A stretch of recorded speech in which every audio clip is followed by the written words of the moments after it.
यह बात सही है कि यह जमीन नहर का किनारे का जमीन है, लेकिन ये सब भूमिहीन लोग हैं और आजादी के बाद से आज तक इनको बसने की जमीन नहीं दी गई। सरकार सुशासन, तथाकथित सुशासन की सरकार चल रही है और मुख्यमंत्री रोज कहते हैं कि हमने गरीबों को बसाने का काम किया, लेकिन वास्तविकता तो यही है कि गरीबों को बसने की जमीनें जो कि बिल्कुल जरूरतमंद है आज तक नहीं दी गई। सब लोग अपनी जमीन के अभाव में बरसों से नहर के किनारे झोपड़ी मड़ई लगा करके रह रहे हैं। हालांकि यहाँ पर इनका जीवन बहुत कठिन है। कई बार ये लोग बहुत भयानक बीमारियों के शिकार होते हैं। कई बार हैजा, कलरा जैसी बीमारियां यहाँ आम हैं। कई बार हम लोगों ने यहाँ पर एम्बुलेंस इलाज कराने के लिए भेजा है। तो गंदे गंदे नाले के किनारे ये लोग रहने पर विवश हैं। ये उस भारत की जीती जागती वास्तविक कहानी है जिसके प्रधानमंत्री ने देश में को अमृत भारत घोषित कर दिया है। और जिस राज्य में हम लोग उपस्थित हैं, जिस राज्य के मुख्यमंत्री बिहार की समृद्धि यात्रा पर निकले हुए हैं, वो समृद्धि गिनवा रहे हैं, लेकिन पूरे बिहार की समृद्धि के बीच में ये महादलित मोहल्ला आज तक समृद्ध नहीं हो चुका। आप इनके उदास और बुझे हुए चेहरों को देख सकते हैं। आज ये सब उजाड़े हुए लोग हैं, जैसे तैसे ही रह रहे थे, इधर झोपड़ी लगाकर, टाटी लगाकर जैसे तैसे ही रहते थे, लेकिन ठंड में उनके जैसे तैसे वाले आशियाने को भी ध्वस्त कर दिया गया। इतने निर्मम लोग हैं व्यवस्था चलाने वाले लोग कि उन्होंने बिल्कुल इसका ख्याल नहीं रखा कि जेसीबी से इनके घरों को उजाड़ने के बाद ये लोग कहां जाएंगे, इनके बच्चे कहां सोएंगे, दूध मुहे बच्चे कैसे दूध पिएंगे, कैसे इस ठंड में जो रात में काफी ज्यादा हो जा रही है, कैसे अपने बच्चों को रखेंगे। बहुत दुखद है। अभी हमने अंचलाधिकारी से बातचीत किया, उन्होंने कहा कि हम तो पर्चा आज तक नहीं दे सके, लेकिन हम सबको पर्चा देना चाहते हैं, लोग बसना नहीं चाहते हैं। हमने उनसे कहा कि ऐसा बिल्कुल नहीं है। जब लोग नहर के किनारे, गंदे नाले के किनारे रहकर बीमारियों के बीच में जी रहे हैं, तो आप जमीन देंगे तो क्यों नहीं देंगे। दरअसल सरकार इनको जमीन देना नहीं चाहती। कई बार हम लोगों ने प्रयास किया, बगल में सरकारी जमीन भी है, वहां ये लोग जाते हैं तो दबंगों के द्वारा इनको वहां से हटा दिया जाता है। इसलिए अभी इनको उजाड़ दिया गया है। हम लोग जिला प्रशासन से, पदाधिकारियों से बात करना चाहते हैं और वो चाहते हैं कि इन लोगों को दोबारा पुनर्वास किया जाए और ठीक ठाक तरीके से इन लोगों के लिए जमीन की व्यवस्था करके इनके रहने का व्यवस्थित स्थान बनाया जाए। लेकिन अब देखने वाली बात है, जो सरकार वर्षों वर्षों से नहीं कर सकी, वो आने वाले समय में क्या कर रही है। हम चाहते हैं, राजू भैया भी आप लोगों के बीच में बोलेंगे, लेकिन इसके पहले हम चाहेंगे कि इन्हीं के जुबान से, इन्हीं के मुंह से आप इनके दर्द भरी दास्तान को जरूर सुनिए। आप बताइए, आप यहाँ कितने दिन से रह रहे हैं? आप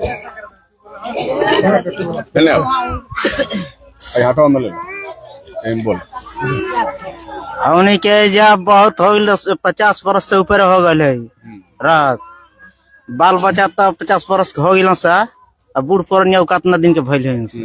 अब अभी तक हमने के जमीन ना मिलल। कतनो परिश्रम कर ली जाए, बक्सौर तक चल गई नहीं जाए, ब्लॉक पर गई नहीं जाए, डुमराव गई नहीं जाए, कहीं हमने के ना बस्ती मिलल। बम तो बात तो देने वाला देवे नहीं खेदे। आदमी जा तड़न खाली ना पी पुकार तड़ा झूठ साथ कहते जे रहल आ देवे के बेरी छकाए जाता आदमी तो भगाइए देता आदमी। तब 2 4 गो बसला से हो जाए, 100 घर से ऊपर बानी जाए हमनी के, 100 घर से ऊपर। का भइल बा है का आज काहे इकट्ठा बनी जा ए बरा का हो गई एजा? ये हो गइल भाई, सब नहारी पका घर ढह गए। के ढह देलो? इस सरकारे के आदमी ढाले बान। हां, सरकारे के आदमी ढाले बान, लांट के प्लान सब ढावा हुआ के। अब कहां जाए जा? खाना पीना कैसे चलता? खाना दाना कैसे बनइए? हमन के त कहीं खाता या कहीं नहीं खिया खा। अब घरवा रही तब खाई जा। कोनो आदमी सरकार के तरफ से देखे सुने आइले हैं अभी तक? ना, कोई नहीं खाई, कोई नहीं आइला ना, ऐसे ही छोड़ देले। हाँ, और कोई चाचीरवा बोलो अपन दुख, अरे अपन दुख ना बतेबू लोग तो के सुनी।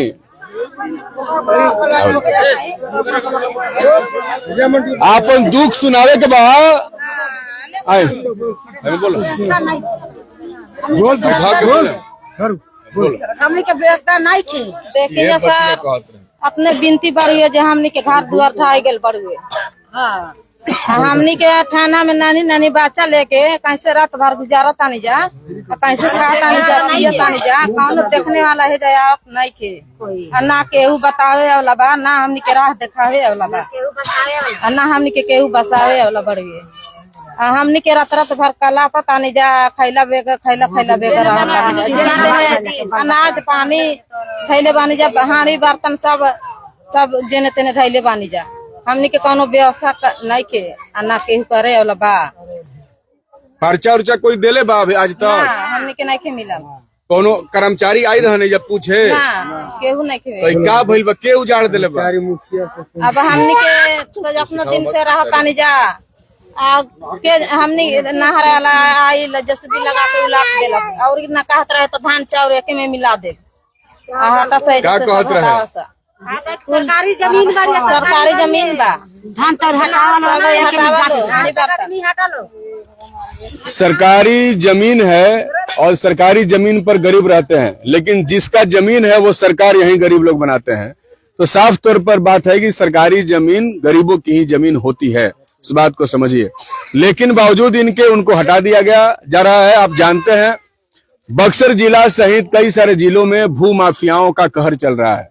वो कमजोर लोगों का जमीन तो कब्जा करके बैठे ही है, सरकारी जमीनों पर भी कुंडली मार के बैठे हैं। उनसे सरकार जमीनें नहीं छोड़वा रही है और गरीब आदमी जो कहीं नहर आहर पोखर के किनारे बसा है, अपना जिंदगी गुजर बसर कर रहा है, उसको लगातार उजाड़ने का अभियान चल रहा है। हम लोग तो ये लड़ाई लड़ रहे हैं कि जो मजबूत लोग हैं उनको सरकारी जमीन से कैसे हटाया जाए। आप जानते हैं बक्सर के अंदर की कई सारी घटनाएं आजकल सामने हैं। पोखरा की जमीनें भी प्लॉटिंग करके लोगों को बेच दी गई और प्रशासन कान में तेल डाल करके सो रहा है। ना वहां बुलडोजर जा रहा है, ना वहां जेसीबी जा रहा है, लेकिन कहीं शहर के नहर के सफाई के नाम पर और कहीं सड़क के चौड़ाई के नाम पर लगातार गरीबों के ऊपर अत्याचार चल रहा है। मेरे बीच में राजू भैया हैं, राजू यादव जी जिला परिषद के सदस्य हैं। मैं चाहूंगा कि ये भी मेरे साथ इस घटना से वाकिफ हो रहे हैं, तो ये भी अपना इनका दुख जो है ये खुद समझ रहे हैं, तो ये भी अपने तरफ से इस बात पर अपनी बात को रखें। हम तो विधायक जी को सबसे पहले धन्यवाद देते हैं कि इन्होंने इस गरीब गुरबा लोगों का पीड़ा सुन करके यहाँ पहुंचे हैं। हम लोग और विधायक जी भी अपने सदन में जब थे तो अपने सदन में इन लोगों को सवाल उठाए थे कि गरीबों का यहाँ जो मुसहर बस्ती है उनका जमीन मिलना चाहिए, उनको पर्चा मिलना चाहिए। हम लोगों भी जिला परिषद के बैठक में कई बार सवाल उठाया, प्रस्ताव में भी लाया, लेकिन ये गूंगी बहरी जो निकम्मी सरकार है, सुशासन की सरकार है, बुलडोजर वाली कहती है कि ये सरकार है, ये सिर्फ गरीबों पर ही बुलडोजर लोग चलाते हैं, जिसको रहने का घर नहीं है, जमीन नहीं है। हम लोग कई बार पीएम तक ये जो चैनल है उनको भी लेकर एक बार आए थे। हम लोग यहाँ मुखिया जी भी थे, ब्रिज कुशवाहा जी भी थे उस समय। इन लोगों की समस्या को हम लोगों ने रखा था और सीओ और एडीएम थे बक्सर में पहले प्रीतेश्वर प्रसाद जी, उस समय भी हम लोगों ने आवेदन दिलवाया था। खुद अपने से ही लोग डीएम साहब के यहाँ भी गए थे, लेकिन सरकार जो है कान में तेल डाल करके सोई हुई है। उन लोगों को गरीबों से कोई मतलब नहीं है। हम लोगों के महागठबंधन के नेता लालू जी थे, तेजस्वी जी हैं, वो लोग इन लोगों की चिंता को समझते थे। वो लोग पहले जब सरकार थी तो वो लोग गरीबों के मुसहर भाई को, चमार भाई को उन लोगों ने साफ सफाई चाहे घर बनाने के लिए रैन बसेरा बनवाते थे। तो बहुत सारी इन लोगों की पीड़ा है। हम लोग चाहेंगे कि सरकार इन लोगों को पर्चा दे, इन लोगों को जमीन पर दखल कब्जा कराए। इस पंचायत में सरकारी जमीन है, और नहीं होगा तो हम लोग सारे महागठबंधन के नेता माननीय विधायक जी के नेतृत्व में सब लोग मिलजुल करके वहां ब्लॉक पर हम लोग धरना पर बैठेंगे। अनिश्चितकालीन धरना, जब तक इन लोगों को जमीन उपलब्ध नहीं कराया जाएगा, इन लोगों को कब्जा नहीं कराया जाएगा, इन लोगों को नहीं बसाया जाएगा, तब तक हम लोगों का आंदोलन चलेगा। बहुत बहुत धन्यवाद। अब हमारे बीच में मुखिया जी हैं, मुखिया जी भी अपनी बात करेंगे। ब्रिज कुमार जी संक्षेप में ही। धन्यवाद। मेरे कहने पर पूर्व विधायक अजीत बाबू और राजू बाबू आए।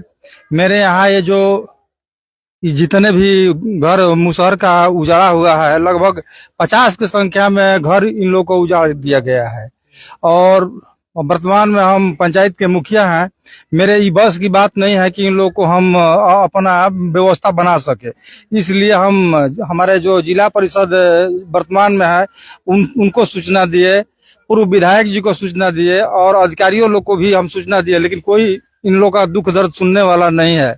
बुलडोजर मंगा करके और यहाँ से लेकर के जितने भी नहर पर हमारे गरीब कैटेरिया के मुसार बसे थे, इनका सारा का सारा असियाना उजाड़ दिया गया है। और हम प्रशासन से मांग करते हैं कि जल्द से जल्द इन लोग को सुविधा मुहैया कराया जाए और जमीन जो है मेरे पंचायत में जहां भी सरकारी जमीन है उनको चिन्हित करके इन सभी को दिया जाए। भाकपा माले के नेता हरेंद्र राम जी हैं, ये भी यहाँ पर आए हैं, प्रखंड के सचिव हैं। बहुत 2 मिनट मैंने 2 लाइन में अपना बात भी रखा। मैं यही कहूंगा अंचलाधिकारी महोदय से और यहाँ के अनुमंडल पदाधिकारी से कि ये आज जो इस ठंड के मौसम में कृषि विभाग के द्वारा इनको उजाड़ दिया गया, पदाधिकारियों से बातचीत के दौरान कोई भी अभी तक से निदान नहीं मिला। अगर इस लाइव के माध्यम से मैं कहना चाहता हूं कि अगर 2-4-5 दिन के अंदर में अगर सरकार का ध्यान अगर यहाँ तुराव खास मुसहटोली में अगर नहीं पड़ता है तो निश्चित तौर पर हम पूरे गरीब मजदूरों को लेकर के हम यहाँ अंचलाधिकारी के कार्यालय को घेरेंगे और साथ ही साथ हम मांग करेंगे कि जब तक से इनको जो है जमीन और पर्चा नहीं मुहैया हो जाती है तब तक से हम ब्लॉक का घेरा डालेंगे और धरना प्रदर्शन मेरा चलता रहेगा। धन्यवाद। देखिए, आपने सुना हमारे नेताओं की बात भी, इन लोगों की बात भी सुना, और ये लोग सब लोग हैं यहाँ पर। सब लोगों को का एक तरीके से किसी का इस ठंड के मौसम में या किसी मौसम में आशियाना छीन लेना, इससे बड़ा कोई अत्याचार नहीं होता। सबके छोटे छोटे बच्चे हैं। सरकार सुशासन के प्रचार में मस्त है और गरीब लोग यहाँ सड़क पर पस्त हैं। यही सच्चाई है। माफिया का राज चल रहा है बिहार के अंदर। हम लोग भले महागठबंधन की सरकार नहीं बना पाए, लेकिन हम अपनी प्रतिबद्धताओं के साथ हैं। भले चुनाव में जो भी हो, 1000-2000 वोट से तंत्र प्रपंच करके हमें चुनाव हराया गया, लेकिन हम लोगों का ये संकल्प है कि राजनीति संघर्ष के लिए है, सेवा के लिए है, सिर्फ सत्ता के लिए नहीं है। और हम लोग आने वाले समय में इन लोगों के लिए पहले भी लड़ते थे, आज भी लड़ने के लिए तैयार हैं। और जैसा कि हमारे सभी साथियों ने, राजू जी ने, मुखिया जी ने, हरिंदर जी ने, सब लोगों ने एक स्वर में कहा, और हम लोग इस बात के माध्यम से टेलीफोन पर भी हम लोगों ने कह दिया है, अंचलाधिकारी को 1 हफ्ता का समय प्रशासन को देते हैं। 1 सप्ताह के अंदर ठीक बनो। 1 हफ्ता का समय दिया उन्होंने है। 1 हफ्ता के अंदर अगर इनका रहने का व्यवस्था और पर्चा का सर्वे करके उसकी शुरुआत नहीं होती है तो हम लोग 1 हफ्ता के बाद सब समाज के लोग सैकड़ों संख्या में, यहाँ पर कुल मिलाकर के 120 घर से ज्यादा मुसहर समाज के लोग हैं, जिसमें से 40-50 लोग ही अपने पर्चा के जमीन में बसे हैं। बाकी सब ऐसे ही बगल में भी नाला का है, तो 350-400 लोग हैं। हम आपके तरफ से कह रहे हैं कि अगर 1 हफ्ता के अंदर आप लोगों का पर्चा का कार्रवाई शुरू नहीं हुआ तो ये सारे लोग अपने बाल बच्चा, अपना जानवर के साथ, जानवर कहाँ रहेगा जी, सबके साथ हम लोग अंचल में जाएंगे। चले के नो, सब कोई लड़ाई लड़े के पड़ी। सरकार जब कोनो शांति से बात ना सुनी तब ओकरा के सुनवावे के जवन तरीका बा, लोकतांत्रिक तरीका से वो अपना पैनु जी। ऐसे 1 हफ्ता के अंदर अगर ना हुई तो आने वाला समय में हमनी के सब साथी बनी, जब महागठबंधन की एकजुट हमनी के चले जाये और सब साथी मिलके और मजबूती के साथ ये लोग के लड़ाई हुई। और जब तक पर्चा के काम शुरू ना हुई तब तक हमनी के लौट के वापस नहीं आवे के, ठीक नो। राते दिन सब रहे, देखो जी कैसे लोग व्यवस्था करता। ठीक है, तो आपको हम लोगों ने ये दिखाया कि सरकार की क्या स्थिति है, आप लोगों ने देखा। तो यही स्थिति है सरकार की। बाकी देखने के लिए धन्यवाद।